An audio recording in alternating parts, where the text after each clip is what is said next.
Politics वाला आओ राजनीति करें।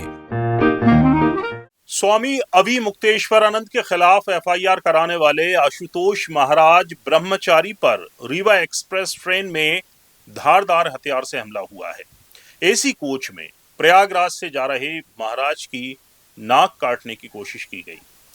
यानी जो शंकराचार्य अभिमुक्तेश्वरानंद की नाक काटना चाहते थे, उनकी ही नाक कट गई। लेकिन नाक किसने काटी और इस सब पर स्वामी अभिमुक्तेश्वरानंद ने क्या कहा, बताते हैं। नमस्कार, आप देख रहे हैं पॉलिटिक्स वाला। मैं हूं राशिद अहमद खान। शंकराचार्य स्वामी अभिमुक्तेश्वरानंद पर बटुकों से यौन उत्पीड़न की एफआईआर कराने वाले आशुतोष महाराज पर रविवार को चलती ट्रेन में जानलेवा हमला हुआ। आशुतोष महाराज ने प्रयागराज जीआरपी को दी अपनी अर्जी में बताया कि शनिवार रात गाजियाबाद रेलवे स्टेशन से रीवा एक्सप्रेस में सवार होकर प्रयागराज जा रहे थे।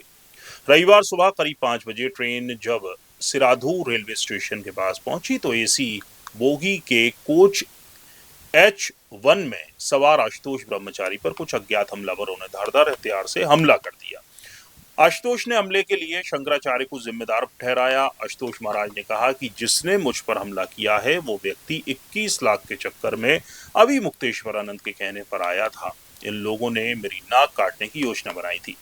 सोचा होगा कि इसकी नाक काट दो, ना रहेगा बांस ना बजेगी बांसुरी। जब मैं ही नहीं रहूंगा तो कोर्ट में क्या साक्ष्य रखूंगा। आशुतोष महाराज ने कहा कि इनका प्लान जो था वो कामयाब नहीं हुआ। हम लोग साकुम्र पीठ से चले तो अपनी गाड़ियों से आए, तो क्योंकि टिकट हमारा गाजियाबाद से था और हम रीवा एक्सप्रेस में आए तो 5 बजे के लगभग सुबह धारदार हथियारों से हमारे पे हमला कर दिया। हमारी नाक काटने का प्रयास किया गया है और हमारे पर हमला किया गया है।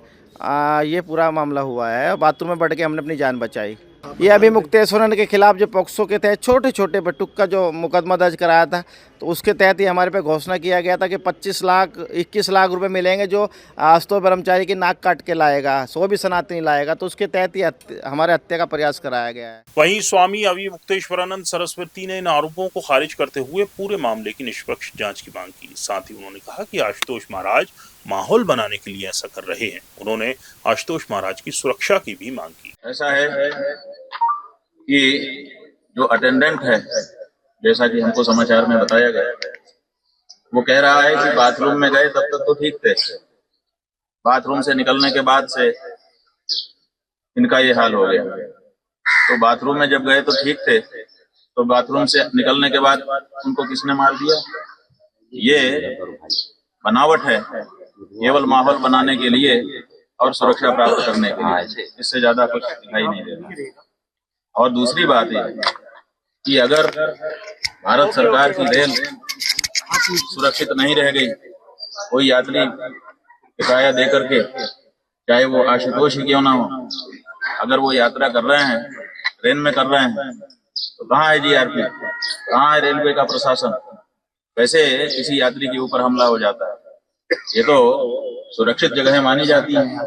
उन जगहों पर भी अगर किसी के ऊपर सुरक्षा में ब्रीच हो जाती है, हमला हो जाता है, मुश्किल हो जाता है वो व्यक्ति, तो ये तो हमको समझ में नहीं आता है। उसका जवाब रेलवे प्रशासन को देना चाहिए। इस बीच आशुतोष महाराज पर हमले की जिम्मेदारी एक अघोरी लड़की ने फेसबुक पोस्ट के जरिए ली है।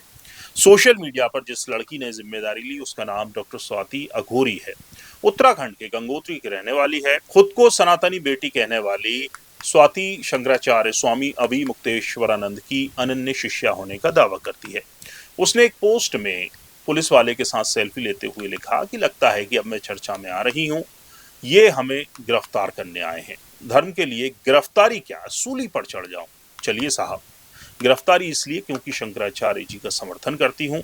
गौ माता राष्ट्र माता के आंदोलन में सम्मिलित होने से रोका जा रहा है। धर्म के लिए हर त्याग करने का संकल्प लिया है। तो स्वाति अघोरी जो है नाम की एक लड़की है, वो सामने आई और उसने इस हमले पर की जिम्मेदारी ली है। लेकिन बड़ा सवाल यही है कि जिम्मेदारी तो ली है, उधर वो आशुतोष महाराज जो है स्वामी अभिमुक्तेश्वरानंद पर आरोप लगा रहे हैं, लेकिन कौन सच्चा है कौन झूठा है, शायद ये पुलिस जांच के बाद सामने आ जाए। पूरा वीडियो देखने के लिए शुक्रिया। आप भी इस खबर पर कमेंट कर अपनी राय दे सकते हैं। वीडियो पसंद आया हो तो लाइक कीजिए, शेयर कीजिए और हमारे चैनल को सब्सक्राइब जरूर कीजिए। नमस्कार।